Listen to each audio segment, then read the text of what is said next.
Good evening people, this is Hemant Kumar, teacher of anthropology and political expert. जैसा कि आप सब जान रहे हैं कि बिहार के नवादा में जो घटनाएं हुई वो जग जाहिर है। बिहार के नवादा की जो घटना है उसको मैं कड़ी शब्दों में निंदा करता हूँ। कड़ी शब्दों में निंदा करने का मकसद मेरा यही है कि नवादा का जो कृष्णा नगर क्षेत्र है, कृष्णा नगर क्षेत्र के जो मुफसिल नदौरा का भी क्षेत्र है, उस क्षेत्र में दलित और महादलित समुदायों में लगभग 95 से जमीन विवाद चल रहा था। सोचिए, 95 से लेकर और 2024 तक ये झमेला चलता ही आ रहा है शुरू से ही, परंतु आज तक उसकी कोई सुनवाई नहीं हुई। सुनवाई क्यों नहीं हुई, किन कारणों से नहीं हुई, क्या मकसद था, इसकी बात हम छोड़ देते हैं। जो बुधवार की घटना है 18 सितंबर की, उस घटना की हमें चर्चा करनी है। इसमें कई अफवाहें चल रही है, जिस अफवाहों को मैं इसमें खारिज करूंगा, क्योंकि जो 18 सितंबर बुधवार की रात की जो घटना है, जो शाम की घटना है, कई लोगों का कहना है कि 6 से 8 बजे के बीच में हुआ, और कई जो चश्मदीद है उनका कहना है कि 7 से 8 बजे की ये घटना है। घटना की शुरुआत कुछ इस तरह से होती है कि ये जमीन 1995 से क्या है, गर्मजरुआ जो जमीन कहते हैं, जिसपे किसी का हक नहीं होता है, उसको सरकार अपने कब्जे में ले लेती है और किसी को दे देती है। उसी तरह जो महादलित समुदाय थे, उन लोगों को ये जमीन दिया गया था वहां पे बसने के लिए, जिसके 3 से 4 पुरुष उस जमीन पे रहते आ रहे हैं।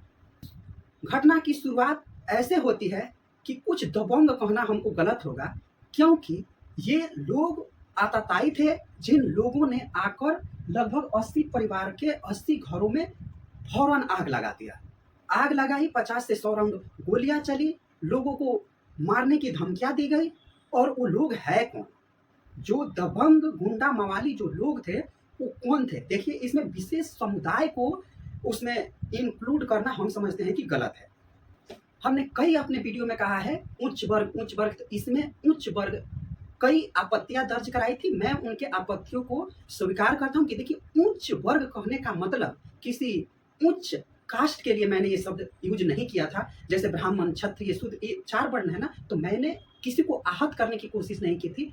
मैंने उच्च वर्ग कहने का मतलब मेरा यही था कि जो अमीर लोग हैं, दलित में भी जो अमीर लोग हैं, ऐसे लोगों के लिए मैंने उच्च वर्ग कहा था। अब रिच कहना और पुअर कहना ये मेरे लिए सुटेबल नहीं बैठा, इसलिए मैंने बाकी वीडियो मैंने उच्च वर्ग की उपाधि दी थी। तो जो इसमें भी उच्च वर्ग के थे, उच्च वर्ग में काफी लोगों का जो कहना है कि जो ये लोग थे वो प्राण भिक्षा निवासी थे, जिन लोगों ने ये आग लगाई। आग लगाने वाले लोग में कौन कौन लोग थे, ये भी हालांकि दलित में ही आते हैं। यादव, पासवान और नोनिया, इन जो पासवान लोग हैं, ये लोग वहां के वर्चस्व हैं। और उन लोगों का कहना था कि ये जो जमीन है, जमीन कौन, कृष्णो नगर का जो जमीन है, ये हम लोगों को चाहिए। हम लोगों को क्यों चाहिए? क्योंकि बिहार में अभी भू सर्वे हो रहा है, जमीन का सर्वे हो रहा है। तो उन लोगों का कहना था कि तुम लोग ये जमीन छोड़ो, या तो आधा आधा जमीन हमको दे दो और तुम लोग ये छोड़ के नगर चले जाओ। मामला बस यही था। और ये जो मामला है, ये मात्र 2 ही गुट के बीच का है, जो नंदू पासवान है और जो गौतम पासवान है, इन लोगों के बीच का मामला है। और बेकार में जो बाकी लोग जिसके ऊपर अत्याचार हुआ, जिनके घर जलाए गए, उसमें है चमार जाति के लोग हैं, दुसाध है, रविदास है, मुसहर है, पासी है, जाटव है। ये लोग उस जो दलित है, वो लोग उस क्षेत्र में निवास करते हैं। और देखिए, इसमें उच्च वर्ग और नीच वर्ग का कोई मतलब ही नहीं है। कुछ लोग जैसे जीताराम मांझी की मैं बयान सुन रहा था, उन्होंने तो यादव को ही इसमें ढुका दिया। तो हम समझते हैं कि इसमें किसी भी जाति का इन्वॉल्व लेना ये निंदनीय है, क्योंकि दलित दलित में ही ये लड़ाई है। महादलित पर दलितों ने अत्याचार किया, इसको हम ऐसे कह सकते हैं। जैसे हमने कई बार कहा है कि अपना ही अपने को बढ़ने नहीं देता है। इसमें किसी विशेष समुदाय, चाहे उच्च वर्ग के लोगों को मैंने आहत नहीं किया था और इंक्लूड नहीं किया था। मैंने यही कहा था कि इसमें जो दलित है, वही दलित जो थोड़ा रिच हो गया है, उन लोगों ने अपने से लोअर दलित के ऊपर अत्याचार किया।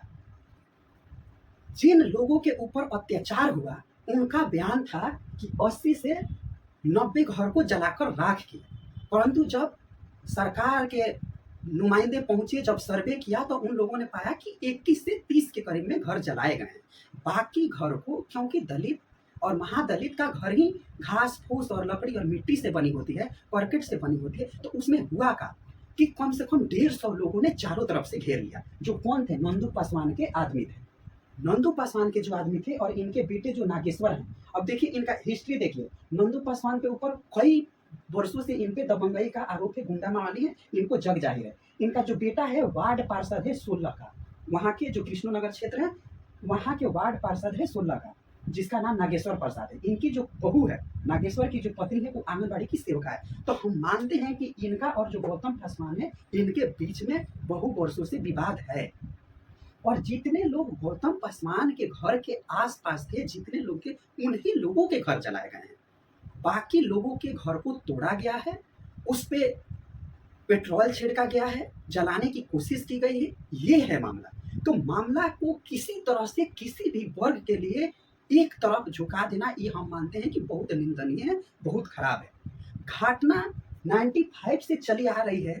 उसके बाद तो लालू का भी शासन रहा, राबड़ी जी का भी शासन रहा, नीतीश बाबू तो इतने वर्ष से हैं ही। तो फिर उन लोगों के ऊपर कार्रवाई क्यों नहीं हुई? किन कारणों से उन लोगों को विवाद में रखा गया? इसकी हमें खोजबीन करने की जरूरत है।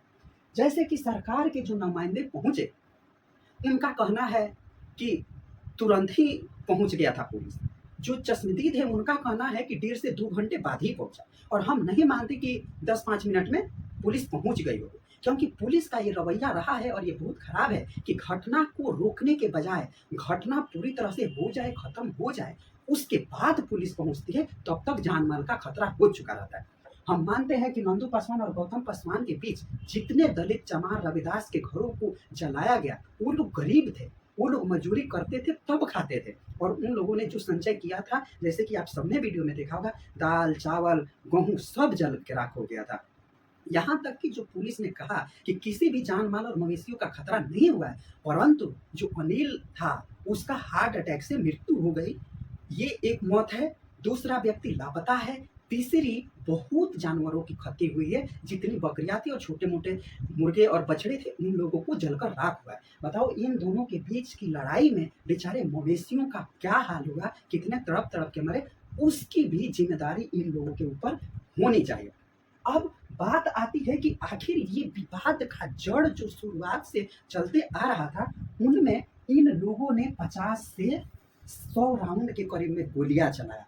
बारूद जब लेके गए, किरासन तेल लेके गए, पेट्रोल लेके गए, पेट्रोल छेड़ के, तब तक कितने क्या कानून का राज जो बिहार में चलता था, सुशासन बाबू का जो राज कहा जाता था, क्या अब सब इस भय से मुक्त हो गए हैं कि वहां पे किसी भी कानून का राज नहीं है, किसी लॉ एंड ऑर्डर का किसी को भी थोड़ा भी डर नहीं है?